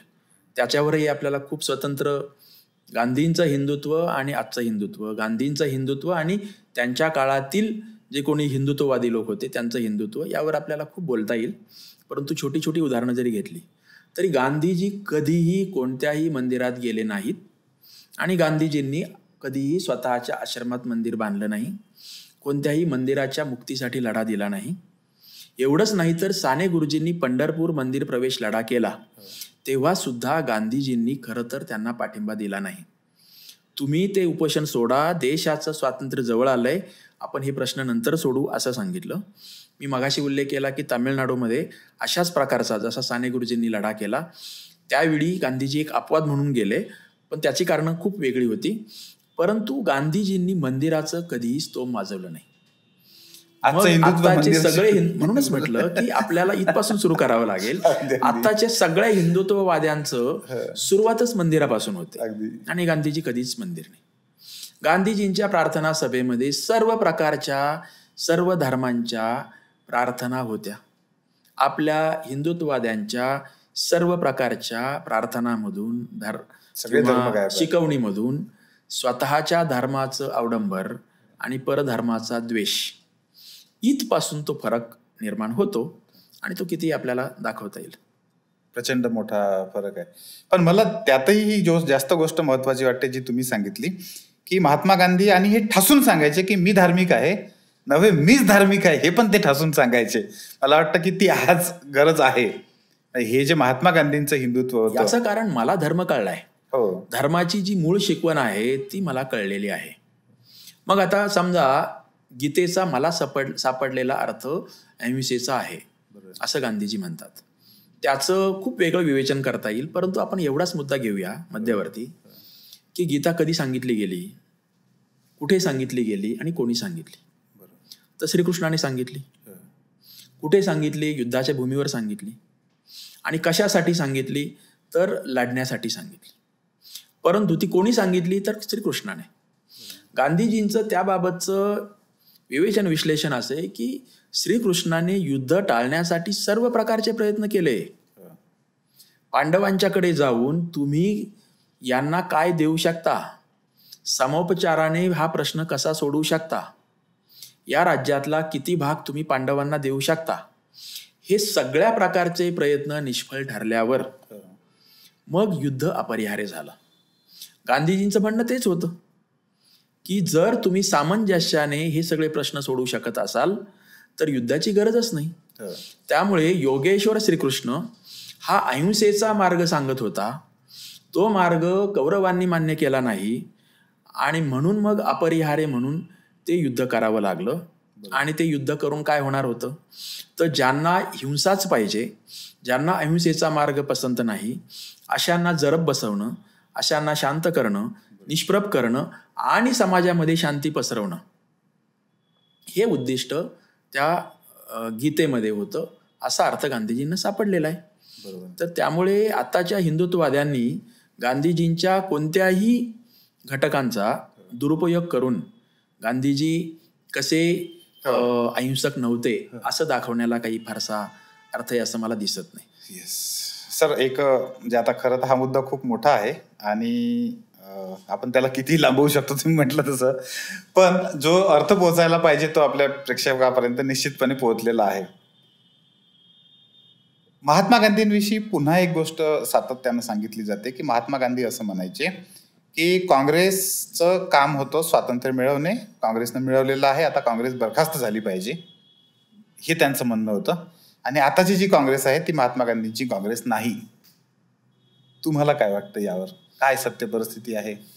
साधी गोष्ट आहे. गांधीजींची जी शाश्वत शिकवण होती, मूल्य होती, ती मूल्य बरोबर घेऊन जर जात असेल तर ती गांधीजींचीच काँग्रेस आहे. ती घेऊन जात नसेल तर ती नाही. आणि त्याला काँग्रेसच कशाला हवंय? बरोबर. जर समजा भाजप काय, कम्युनिस्ट काय, राष्ट्रवादी काय किंवा अन्य प्रादेशिक पक्ष काय, हे जर गांधीजींना फॉलो करत असतील तर ते गांधीजी त्यांच्याच बाजूने आहेत असं त्यांनी बेलाशक म्हणावं. आणि जर गांधीजींना ते फॉलो करत नसतील, गांधीजींना म्हणजे व्यक्तीला नाही, विचार, गांधीजींची जी शिकवण आहे, भले गांधीजींचं नाव तुम्ही घेऊ नका, गांधीजींचे फोटो लावू नका, पुतळे उभारू नका, मात्र गांधीजींची जी शिकवण होती आणि ती शिकवण ही देशातील सर्व समाज घटकांना अधिकाधिक चांगले दिवस यावेत, सर्व प्रकारची विषमता संपुष्टात यावी, या दिशेने काम करणं जर तुम्ही करत असाल तर तुम्ही तुमच्या बाजूने गांधी आहे किंवा गांधींना तुम्ही फॉलो करता. राहिला प्रश्न त्यावेळेचा म्हणजे स्वातंत्र्य मिळाल्यानंतर, तर साधी गोष्ट होती की स्वातंत्र्य लढा जो आपला झाला, या स्वातंत्र्य लढ्यामध्ये काँग्रेस या बॅनरखाली 1885 पासून तर 1947 पर्यंत खूप वेगवेगळे प्रवाह त्यामध्ये आलेले होते. त्यामध्ये काँग्रेस जरी मध्यवर्ती होती, कारण सर्वच समाज घटक त्यामध्ये होते आणि गांधी, नेहरू, पटेल, आझाद या सगळ्यांचा प्रभाव होता म्हणून, मात्र काँग्रेसच्या अंतर्गत बरेच वेगवेगळे गट होते, वेगवेगळे विचार प्रवाह होते, राजकीय प्रवाह होते. समाजवादी हे काँग्रेसचा भाग होते, मात्र काँग्रेसमधून ते बाहेर पडले. 1942च्या चले जाव आंदोलनाच्या काळात कम्युनिस्ट सुद्धा काँग्रेसच्या मध्ये होते. अनेक हिंदुत्ववाद्यांचे नेते आणि छोटे मोठे गट हे काँग्रेसमध्ये होते. म्हणजे एका बाजूला धार्मिक किंवा सामाजिक कारणामुळे होते, आर्थिक कारणामुळे सुद्धा. सी राजगोपालाचारी हे गांधीजींचे नातेवाईक व्याही, ते स्वतः आर्थिक बाबतीमध्ये गांधीजींच्या विचाराचे नव्हते. ते आर्थिक बाबतीत उजवा विचार, उदारमतवादी विचार किंवा उदारीकरणाचे पुरस्कर्ते असे ते होते. नेहरू हे काही गांधीजींच्या स्वप्नातला भारत घडवू इच्छित नव्हते.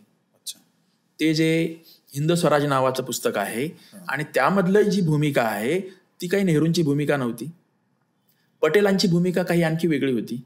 तर असे सगळ्या प्रकारचे काही common agenda, common minimum programme या बळावर काँग्रेस पक्ष एकत्रित आलेला होता.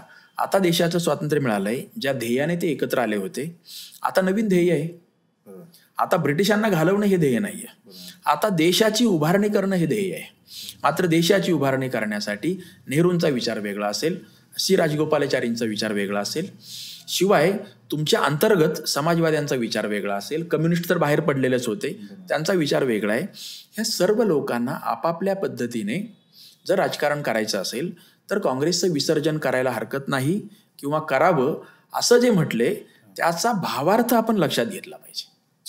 त्याचा भावार्थ एवढाच की असं जाहीर करावं की देशाला स्वातंत्र्य मिळालं आणि आता ते उद्दिष्ट पूर्ण झालं, आता राजकीय पक्षाची स्थापना करावी लागेल, आता निवडणुका लढवाव्या लागतील, आता युत्या कराव्या लागतील, आघाड्या कराव्या लागतील, राज्य सरकारं, केंद्र सरकारं चालवावी लागतील. त्यामुळे राजकीय पक्ष म्हणून पुढे यावं. आणि मग काँग्रेसचं आत्ताची ती काँग्रेसमध्ये कितीतरी फूट पडलेली आहे, अनेक वेळा फूट पडलेली आहे. आज ती काँग्रेस म्हटलं तर तशीच आहे, म्हटलं तर नाही. त्या काँग्रेसच्या नामकरणामध्ये पण बदल झालेले आहेत. राष्ट्रीय काँग्रेस, इंदिरा काँग्रेस, आणखी काय काय नावं पडलेली आहेत. तर मला वाटतं की त्याचं गांधीजींच्या म्हणण्याचा तो भावार्थ आपण लक्षात घेतला तर आजची काँग्रेसवाले जे आहेत ते आम्हीच खरे गांधींचे अनुयायी असा दावा त्यांना एकट्याला करण्याचा अधिकार नाही. जे जे गांधींना फॉलो करतात ते सगळे बरोबर आहेत. आणि काँग्रेसच्या विरोधातच म्हणून मुद्दाम त्याचा वापर करून घ्यायचा असेल तर तोही भावार्थ किंवा तो लक्षार्थ म्हणून आपण समजून घेणे इतपत आजची तरुणाई नक्कीच समर्थ आहे. परंतु मूळ मुद्दा असा होता की गांधीजींना सुद्धा काँग्रेसच्या अंतर्गत विरोध करणारे घटक होतेच ना. हो, कितीतरी होते. गांधी आणि नेहरू या दोघांच्या मध्ये मतभेद होते आणि ते मतभेद व्यक्तिगत स्वरूपाचे नव्हते, ते देशाच्या अंतिम उद्दिष्टाशी नव्हते, कोणत्या मार्गाने जायचं याबद्दल होते. आता गांधी आणि नेहरू यांच्यामधला मूलभूत फरक एक आपण लक्षात घेतला पाहिजे. हिंद स्वराज हे गांधीजींनी 1909 मध्ये लिहिलं आणि गांधी आणि नेहरू यांची भेट 1917-18 झाली. त्यांनी माझ्या स्वप्नातला भारत हा हिंद स्वराजमध्ये आहे असं म्हटलंय. नेहरूंनी 17-18 ते वाचलं. गांधीजींनी त्यांना विचारलं की जवाहर, तुझं ह्या हिंदू स्वराजबद्दल काय मत आहे? नेहरूंनी त्यावेळी सांगितलं होतं की बापू, तुमच्याचमुळे मला आयुष्याचं प्रयोजन मिळालं. तुमच्याचमुळे मी माझे बाकीचे सर्व रस्ते बंद करून देशाच्या स्वातंत्र्य लढ्यात आलो आणि तुमच्याच खांद्यावर उभा राहून तुमच्याच बोटाला धरून मी पुढची वाटचाल करणार आहे. मात्र हिंद स्वराजमध्ये जे स्वप्नांकन तुम्ही केलंय त्याच्याशी मला नाही सहमत होता येत. त्या प्रकारे हा देश घडवता येईल असं मला नाही वाटत. तरीही 1917 पासून 1947 पर्यंत गांधीजींचे घट्ट शिष्य, गांधीजींचे राजकीय वारस हे नेहरू होते. हा मुद्दा आपण लक्षात घेतला पाहिजे. याच्याकडे खूप कॅज्युअली बघून चालणार नाही. आणि 1945-46ला हिंद स्वराजची नवीन आवृत्ती आली. तेव्हा गांधीजींनी नेहरूंना पत्र लिहिलं. ते टुगेदर दे फॉट नावाचं एक पुस्तक आहे, त्यात पत्र आहे. त्यात त्यांनी असं म्हटलं की आता देशाचं स्वातंत्र्य जवळ आलंय, हिंद स्वराजची नवी आवृत्ती आली, याबद्दल जवाहर तुझं काय मत आहे? आणि ती नवी आवृत्ती आली त्यावेळी गांधींना एका पत्रकाराने विचारलं की 1909 साली तुम्ही या पुस्तकावर, यातील विचारावर जेवढे ठाम होता तेवढेच आज आहात का? गांधींनी दिलेलं उत्तर होतं, 1909 मध्ये मी लिहिलं त्यापेक्षा आज या पुस्तकातील विवेचनावर मी जास्त ठाम आहे. आणि 46 साली नेहरूंना गांधींनी पत्र पाठवून विचारलं की परत एकदा जरा नजरेखालून घालतोस का जवाहर हिंद स्वराज? बरं. आणि सांगतोस का तुझ्या मतपरिवर्तन काही झालंय का? नेहरूंनी त्यांना लिहिलेलं पत्र आहे, तेही लिखित आणि उपलब्ध आहे की बापू, तुम्ही म्हणताय तर मी हिंद स्वराज पुन्हा निश्चित वाचेल. मात्र आपण या विषयावर सातत्याने चर्चा करत आलोय आणि मला नाही वाटत हिंदू स्वराजबद्दलच्या तुमच्या भूमिकेशी मी सहमत होईल. हे 46चं पत्र आहे. 1917ला त्यांची पहिली भेट आहे. आणि तरीही आधुनिक भारत घडवण्याचं काम नेहरूंच्याकडे गांधीजींनी दिलेलं आहे.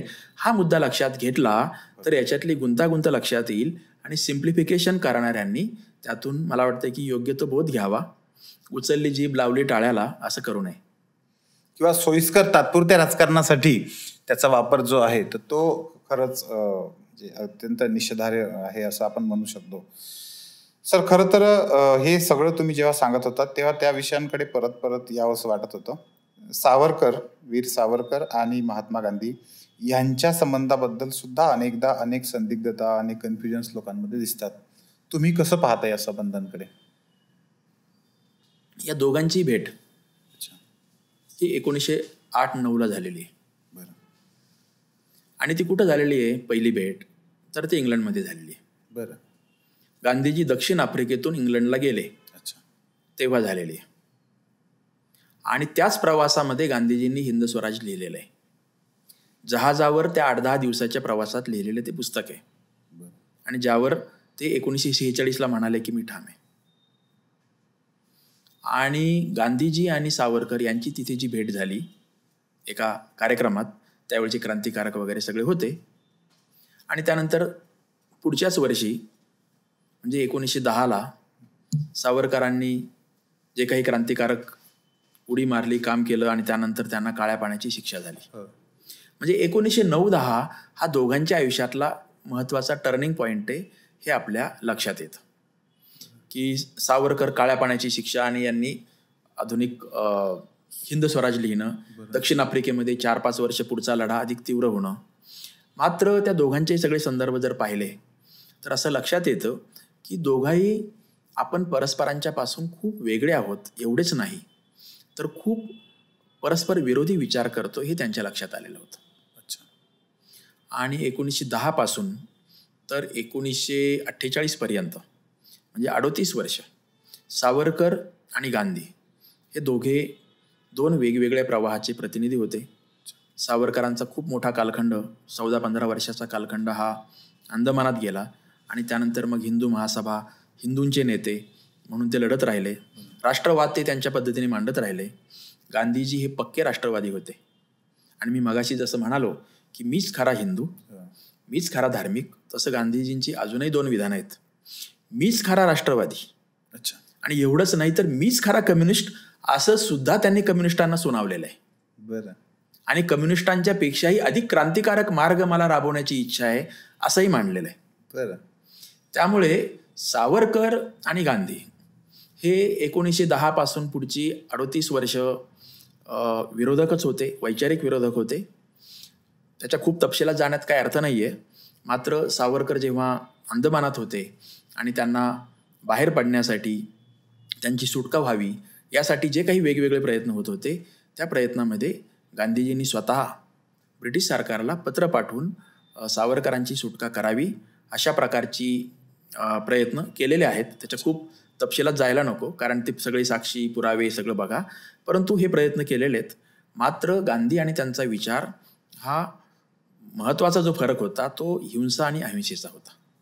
जर सावरकरांना हिंसेचा मार्ग त्याज्यच नाही तर पूर्णतः अनुकरणीय वाटत होता देशाचं स्वातंत्र्य मिळवण्यासाठी, आणि गांधीजींना कोणत्याच कारणासाठी हिंसेचा मार्ग पसंत नव्हता. इथपासून फरक होता. आणि मग पुढे तो अधिकाधिक स्पष्ट होत गेला. सावरकरांनी हिंदू महासभेच्या बॅनरखाली ज्या प्रकारचं मुस्लिमांच्या बद्दल चित्र रंगवलं, या देशाचे नागरिक म्हणून मुस्लिमांना दुय्यम स्थान मिळेल अशा प्रकारची जी काही मांडणी करायचा प्रयत्न केला. हिंदूचं किंवा हिंदू धर्माचं, हिंदू समाजाचं जे ग्लोरिफिकेशन आहे ते इतिहासाच्या आधारावर प्रचंड मोठ्या प्रमाणात करायचा प्रयत्न केला. तर याच्याशी सहमत होता येणं गांधीजींना अवघड होतं. आणि गांधीजी ज्या प्रकारे सर्व धर्मसमभावाची, सहिष्णुतेची, अहिंसेची भाषा करत होते त्याच्याशी सावरकर सहमत होता येणं अवघड होतं. आणि ते दोन परस्पर विरोधी प्रवाह होते. आणि त्या दोघांच्याही मृत्यूनंतर जवळपास 50-75 वर्ष ते दोनही प्रवाह जिवंत आहेत. पुढची 100 वर्ष ते प्रवाह जिवंत राहतील. गांधीजींची स्वीकारार्हता कोणत्याही काळात केव्हाही जास्त राहील. सावरकरांना मानणारा वर्ग छोटा का होईना पण कोणत्याही काळामध्ये अस्तित्वात राहील. सर, ह्या दोनही प्रवाहांच्या संदर्भामध्ये आजच्या तरुणाईनं गांधी, आंबेडकर, सावरकर, पटेल किंवा गांधींबद्दलचे इतर जे काही सांगतात हे समजून घ्यावं असं वाटतं तुम्हाला? मला असं वाटतं की प्रत्येक तरुणाने किंवा तरुणीने वयाच्या 25च्या आत बाहेर जेव्हा आपला दृष्टिकोन आकाराला येतो त्या टप्प्यावर हे सगळं बेसिक्स वाचून घेतलं पाहिजे. वाचून का, तर तो समजून घेण्याचा सगळ्यात कमी वेळात, कमी श्रमात, कमी खर्चातला सर्वोत्तम मार्ग आहे म्हणून. परंतु अन्य जे मार्ग असतील, मग भाषण ऐकणं असेल, काही लोकांशी चर्चा करणं असेल, वाचन करणं असेल, काही ऑडिओ व्हिडिओ पाहणं असेल, या सगळ्या माध्यमातून मूळ कोण काय म्हणतोय, तर मला असं वाटतं की त्यांचे अनुयायी काय म्हणतात हा सेकंडरी सोर्स आहे. मूळ सोर्स तपासून घेऊन तरुणाईने स्वतःच्या मनाची स्पष्टता जर 25च्या आतबाहेरच्या टप्प्यावर आणता आली तर पुढचं त्यांचं साधारणतः 50-1 वर्षांचं आयुष्य हे अधिक सुखी, समाधानी असं म्हणण्यापेक्षा मी म्हणेल की कमी गोंधळलेलं आणि अधिक रिलॅक्स करणारं असेल. मात्र तो गोंधळ संपुष्टात आलेला नसेल तर वयाच्या कोणत्याही टप्प्यावर तुम्हाला भडकावणारी माणसं येतील आणि तुम्ही अस्वस्थ व्हाल आणि इतरांना अस्वस्थ करून जाल. तर स्वतःला अस्वस्थ ठेवण्यासाठी आणि समाजाच्या अस्वस्थतेमध्ये भर पडू नये यासाठी ही वैचारिक स्पष्टता 25च्या टप्प्यावर आणावी आणि यासाठी हे सगळे मुख्य प्रवाह, राजकीय प्रवाह समजून घ्यावेत असं मला वाटतं. यासाठी एकच एक पुस्तक जर मला विचारलं तर मी म्हणेल की ग. प्र. प्रधान यांचं 7 उत्तराची कहाणी नावाचं एक पुस्तक आहे. अच्छा, ते तरुणांनी जरूर वाचावं. त्या पुस्तकामध्ये 1940 ते 1980 या 40 वर्षात भारतातील 7 वेगवेगळे राजकीय प्रवाह कोणत्या दिशेने जात होते. आता 1940 ते 80 हा बरोबर असा कालखंड आहे की पहिली 10 वर्ष ही स्वातंत्र्य लढ्याची आहेत आणि पुढची 30 वर्ष ही स्वातंत्र्योत्तर भारताच्या उभारणीची आहेत.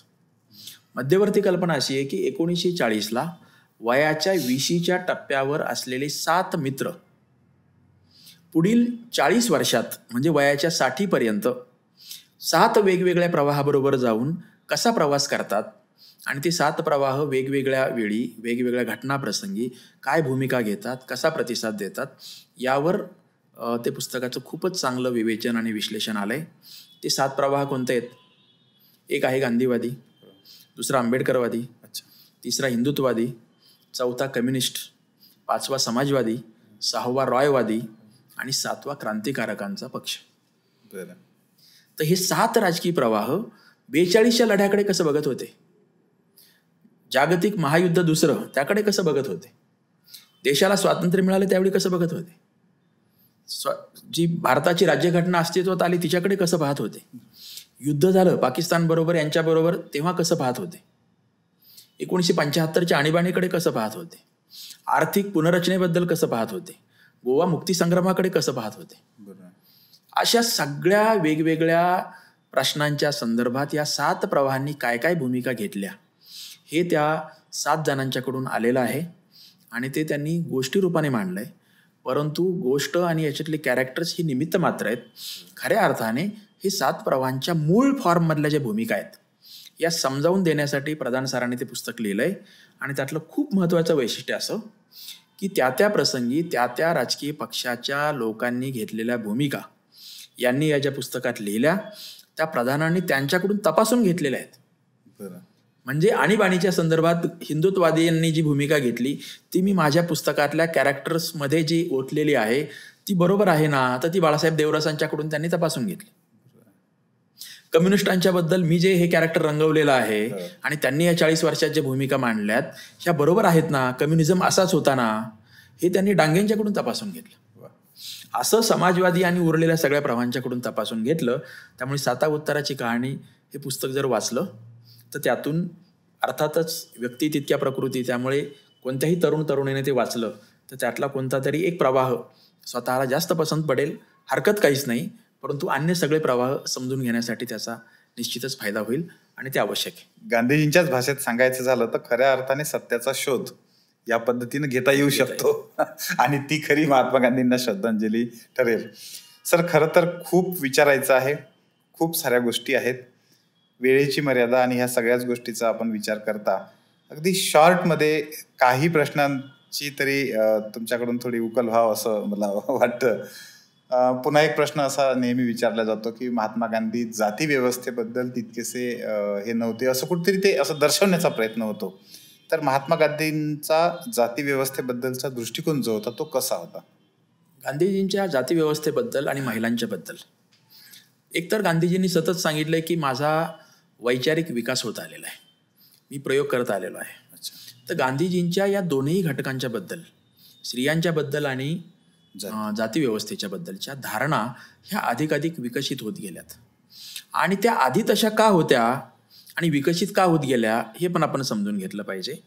जाती व्यवस्थेच्या संदर्भात विचार केला तर गांधीजींचे 2 महत्त्वाची उद्दिष्ट किंवा ध्येय ही समोर घेतले तर जाती व्यवस्थेबद्दल ते थोडेसे आपल्याला प्रतिगामी किंवा मॉडरेट किंवा मवाळ का वाटतील हे लक्षात येईल.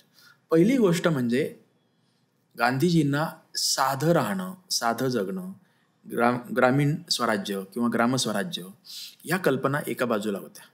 दुसऱ्या बाजूला आपली कुटुंब संस्था. कुटुंब संस्थेमधून काय काय चांगल्या गोष्टी घडू शकतात हे त्यांनी पाहिलेलं होतं. आणि कुटुंब संस्था विस्कटीत होते तेव्हा परदेशामध्ये किंवा पाश्चात्य राष्ट्रांच्या मध्ये काय होतं हे त्यांनी पाहिलेलं होतं. म्हणून गांधीजी कुटुंब संस्थेचे समर्थक होते. गांधीजी शहरीकरणामुळे युरोपामध्ये काय काय झालेलं आहे, नागरीकरणामुळे काय झालेलं आहे हे पाहिलेलं होतं. म्हणूनही ते ग्रामीणचे पुरस्कर्ते होते. ह्या दोन्हीचा नीट त्यांच्या धारणा आपण समजून घेतल्या तर मग त्यांचे त्या दोन्हीच्या बद्दल म्हणजे महिला आणि हे थोडेसे गैरसमज का निर्माण झाले आणि तेही तुलनेने आज आपण ज्या पद्धतीने मांडणी करतो त्या तुलनेत आपल्याला त्यावेळी ते पुढारलेले का वाटले नाही हे कारण लक्षात येतं. ते असे विचार करत होते की जर गावामध्ये स्वयंपूर्ण गाव जर बनवायचं असेल तर सर्व प्रकारची माणसं पाहिजेत, सर्व प्रकारचे उद्योगधंदे पाहिजेत. मग लोहार काम करणारा जो कोणी आहे तो त्याच्या काही शतकं किंवा काही पिढ्या लोहार काम करत आलेला आहे. शाळेमध्ये न जाता, कसलंही प्रशिक्षण न घेता लोहार काम करणारा माणूस उत्तम प्रकारे काम करतो. सुतार काम करणारा उत्तम प्रकारे करतो. मोची काम, चांभार काम करणारा जो आहे तो उत्तम प्रकारे करतो. तर हे सगळं लक्षात घेऊन हे असलेलं देशातलं बळ, माणसाच्या मध्ये असलेलं बळ याचं ते समर्थन करत होते. यातल्या चांगल्या गोष्टी त्यांना पाहता येत होत्या. मात्र याच्या आड शोषण दडलेलं आहे, याच्या आड उच्च नीचता किती जबरदस्त आहे, याच्या आड किती विषमता जोपासली जाते याचा आधार घेऊन पुरोहित वर्ग काय प्रकारे त्यांचं जीवन किती वाईट अवस्थेमध्ये घेऊन जाऊ शकतो हे जसजसं त्यांच्या लक्षात यायला लागलं तसतसं आपण ह्या वेगवेगळ्या जाती जमाती, त्यांचे व्यवसाय, ग्रामीण स्वराज्य यामधून जे चांगलं पाहतोय हे चांगलं मर्यादित आहे. याच्यामध्ये अनिष्ट आपण समजतो त्यापेक्षा जास्त आहे. एवढंच नाही तर चांगलं वाढवता येईल. आपली ही जी धारणा आहे ही फार गतिशील पद्धतीने वाढवता येणार नाही. हे जे वाईट आहे हे आपण समजतो तेवढं घालवणं सोपं नाही. हे जसं लक्षात यायला लागलं तसं गांधीजींनी ग्रामस्वराज्याचा असो किंवा जाती व्यवस्थेचा असो किंवा महिलांनी गृहोपयोगी कामं जास्त शिकून घ्यावीत, एक कुटुंब चांगलं चालवता येणं हे सुद्धा मोठं प्रशासन चालवणं इतकंच महत्त्वाचं आहे, अशा प्रकारची त्यांची धारणा होती. दुसरं शिक्षणाच्या बद्दलही असंच होतं आणि एकूण कामाबद्दलही होतं की कोणताही माणूस श्रेष्ठ आणि कनिष्ठ असं ते मानायला तयार नव्हते. कोणतंही काम हे हलकं आहे आणि ते उच्च दर्जाचंही असंही ते मानत नव्हते. त्यातूनही कदाचित स्त्रियांनी जर आपलं घर उत्तम प्रकारे चालवलं, जर मुलांची वाढ आणि संगोपन नीट केलं, जर एक कुटुंब संस्था टिकवण्यासाठी मदत केली, तर बाहेर पुरुष जे काही काम करतात त्याहीपेक्षा स्त्रियांचं काम अधिक महत्त्वाचं आहे, अशा प्रकारची त्यांची धारणा होती. परंतु हे सगळं वरवरचं जे चित्र आहे त्याच्या आतमध्ये काय काय दडलेलं आहे हे जसं लक्षात यायला लागलं तसं गांधीजी बदलत गेलेले आहेत. आणि त्या बदलण्याच्या प्रक्रियेत जातीसंस्थेचा विचार केला तर आंबेडकरांनी गांधीजींच्या समोर वारंवार आपल्या भारतीय समाजातल्या कुरूपतेचं दर्शन घडवण्याचा आरसा खूप आक्रमक पद्धतीने आणि सातत्याने दाखवला. त्यामुळे गांधीजींचं जातीव्यवस्थेबद्दलचं आकलन सुधारण्यासाठी आंबेडकरांचं योगदान खूप मोठं आहे असं म्हटलं पाहिजे. थोडक्यात आपण असं म्हणू शकतो की माणूस म्हणून जर का आपण गांधीयन थॉट समजून घेतले तर हे अधिक चांगल्या पद्धतीने आकलन होऊ शकतं निश्चितपणे. सर, याची मला पूर्ण कल्पना आहे की अगदी थोडक्यामध्ये ह्या प्रश्नांची उत्तरं देणं हे टास्क सोपं नाहीये, पण तरीही प्रश्न पुन्हा एकदा उफाळून येतो आहे. असं म्हटलं जातं की भगतसिंग, राजगुरू यांना जे फाशीची शिक्षा झाली ती महात्मा गांधी टाळू शकले असते किंवा काढू शकले असते, असा एक प्रचार करण्याचा प्रयत्न केला जातो असंही वाटतं. त्या बाबतीत वस्तुस्थिती काय आहे? महात्मा गांधी निश्चित टाळू शकत होते. गांधीजींनी निश्चित असे प्रयत्न केलेले आहेत, परंतु आमची फाशी टाळू नये अशीच इच्छा भगतसिंग यांची होती. याच्यात काहीतरी धक्कादायक आश्चर्य वाटावं असं जर कोणाला वाटत असेल तर अजिबात नाही. गांधीजी अहिंसेचा मार्ग पत्करत होते. गांधीजी आपण केलेले चुकीची कबुली दिली पाहिजे असं म्हणत होते. गांधीजी जर मी चूक केली असेल तर त्याचं प्रायश्चित्त घेतलं पाहिजे असं म्हणत होते. आता यापैकी कोणतीच गोष्ट जर भगतसिंग यांना मान्य नसेल, मी हिंसा केली यात चुकीचं नाही असं त्यांचं म्हणणं असेल, मी हिंसा केली याचं मी प्रायश्चित्त घेणार नाही असं ते म्हणत असतील, तर गांधीजी ब्रिटिश सरकारला काय सांगणार होते की माझा मार्ग अहिंसेचा आहे, मी जर माझ्याकडून एखादं चूक घडली तर मला जास्तीत जास्त शिक्षा द्या असं म्हणतो. जसं 1921च्या असहकार आंदोलनाच्या काळात चौरी चोराची घटना आणि तिथं 21 पोलीस मारले गेले आणि यांनी ते आंदोलन परत मागे घेतलं. का तर हिंसा झालेली आहे, माझे अनुयायी माझ्या शब्दाच्या बाहेर गेले. आणि मग न्यायालयात त्यांनी सांगितलं की या गुन्ह्यासाठी मला सरकारने जास्तीत जास्त शिक्षा द्यावी, न्यायालयाने जास्तीत जास्त शिक्षा द्यावी. न्यायालयाने 6 वर्षांची शिक्षा दिली. त्यावर गांधींचं उत्तर होतं की ही कमीत कमी शिक्षा झाली. मग ती 6 वर्षाची शिक्षा भोगायला गेले, अन्य कारणामुळे ते लवकर सुटका झाली, हा भाग वेगळा. त्यामुळे भगतसिंग यांच्या संदर्भात गांधीजी तोडगा कसा देऊ शकत होते की भगतसिंग यांनी स्टेटमेंट देणं की होय, मी जे काही क्रांतिकारी कृत्य केलेलं आहे ते हिंसक होतं, चुकीचं होतं, मी त्यासाठी जी काही शिक्षा असेल ती मी घ्यायला तयार आहे आणि माझ्या या गुन्ह्यासाठी सरकारने योग्य ती शिक्षा द्यावी आणि त्यानंतर मी बाहेर आल्यावर अशा प्रकारचे हिंसक कृत्य करणार नाही, असं जर भगतसिंग बोलायला तयार होते, लिहून द्यायला तयार होते, तर ब्रिटिश सरकार सोडायला तयार होतं. परंतु गांधींचा मार्ग हाच होता.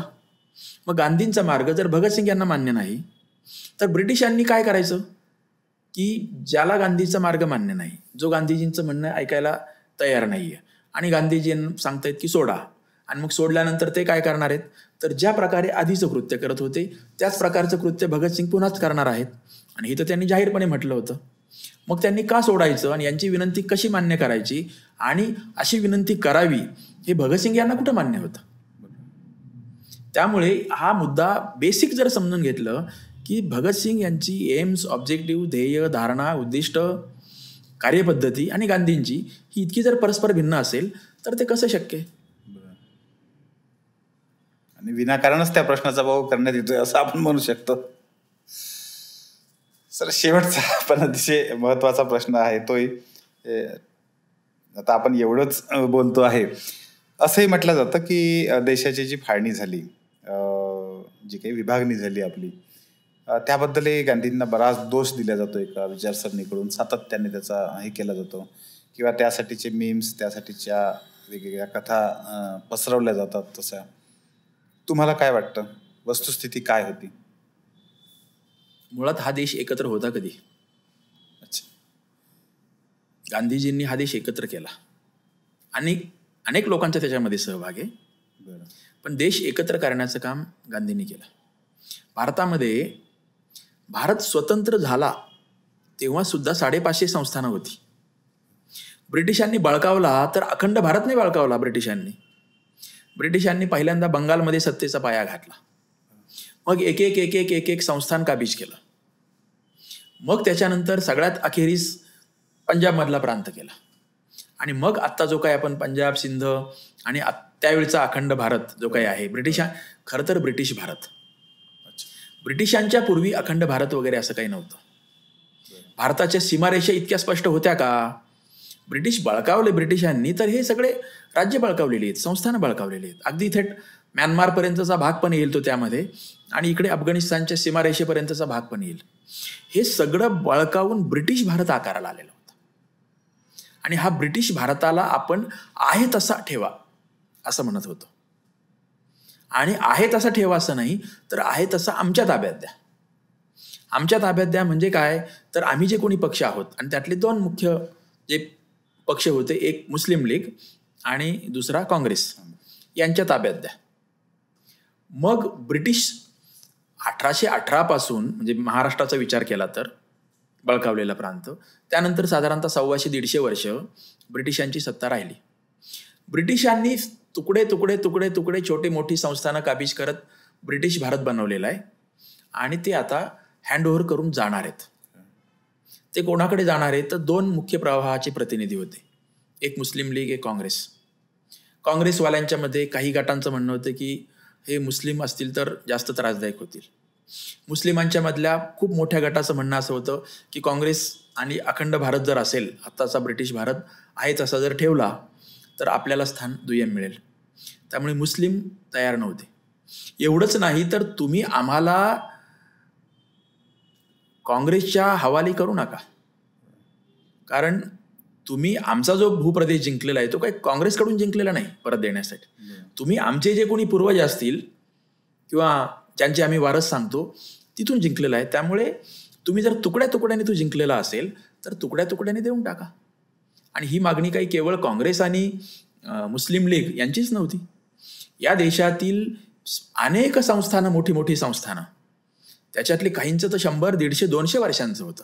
उदाहरणार्थ हैदराबादचा निजाम, त्याला तर ब्रिटिश भारतामध्येही स्वतःची स्वतंत्र यंत्रणा होती, उर्दू माध्यमाची स्कूल होती, स्वतंत्र टपाल खातं होतं हैदराबाद संस्थानामध्ये, स्वतंत्र करन्सी होती, स्वतंत्र रेल्वे होती.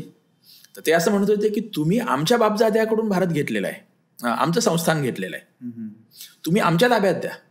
तुम्ही काँग्रेस आणि मुस्लिम लीगच्या ताब्यात कसं काय देता आम्हाला, हे हैदराबादच्या संस्थानाचं म्हणणं होतं. अशाच प्रकारची मागणी अनेक लहान मोठ्या संस्थानांची ब्रिटिशांच्याकडे होती, मुस्लिम लीगची होती.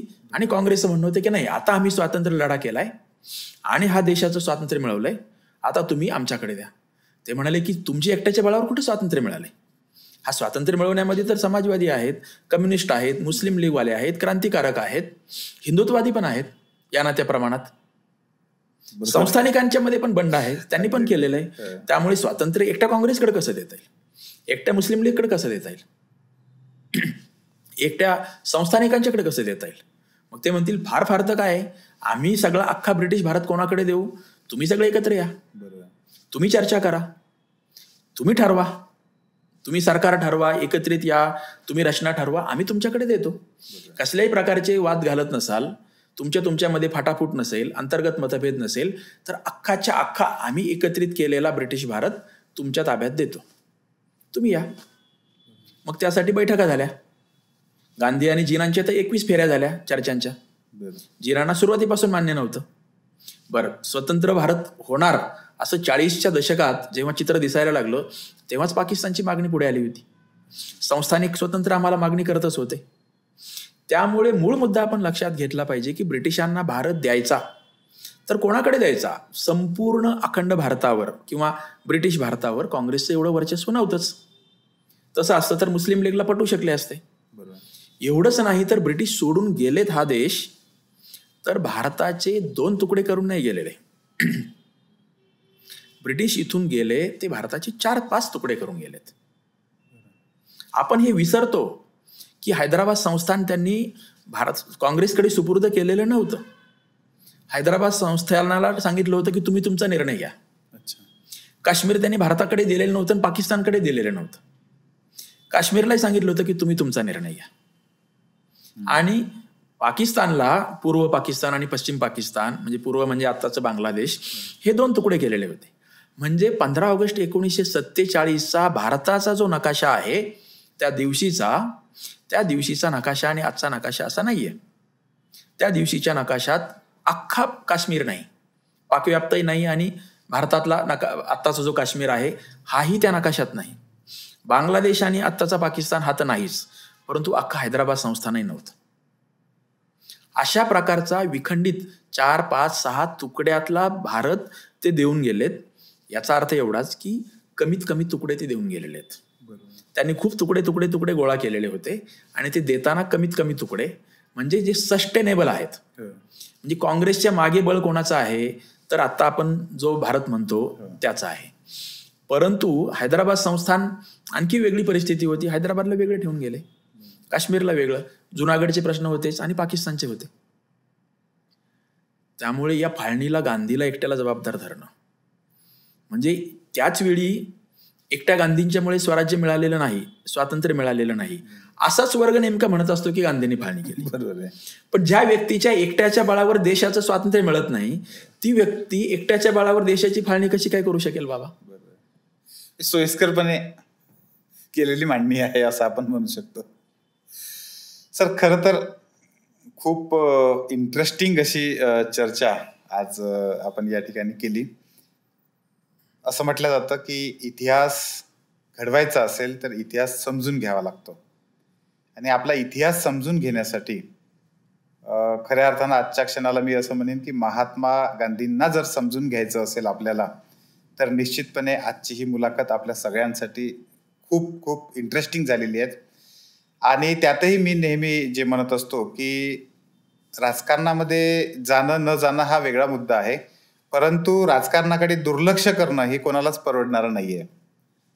आणि त्या राजकारणाच्याही अँगलनं जर का आपण हे सगळं आजचं कालचं वास्तव समजून घेतलं तर पुढची वाटचाल आपली निश्चितपणे खूप चांगल्या पद्धतीनं होऊ शकते. आणि त्यासाठी सरांनी जसं आता आवाहन केलं की 20-25च्या आसपास आपल्यापैकी प्रत्येक युवकाने हे आपलं वास्तव, हा आपला इतिहास जर आपण व्यवस्थित समजून घेतला तर उद्याचे आपले 50-60 वर्ष हे अतिशय चांगल्या पद्धतीने जाऊ शकतात आणि तोच वारसा आपण पुढच्या पिढीकडे सोपवू शकतो. हा आजच्या चर्चेचा, आपल्या गप्पांचा मतितार्थ आहे असं मला वाटतं. सर, या ठिकाणी येऊन तुम्ही खूपच सुंदर पद्धतीने आमच्या सगळ्या युवक मित्रांना खूप चांगल्या पद्धतीने, खूप इंटरेस्टिंग पद्धतीने, आणि ज्याला आपण म्हणूया की कुठल्याही बाजूने न जाता निष्पक्ष पद्धतीने मांडण्याचा जो आपण प्रयत्न केलेला आहे तो खरंच खूप स्तुत्य होता. खूप खूप मनापासून धन्यवाद. थँक्यू.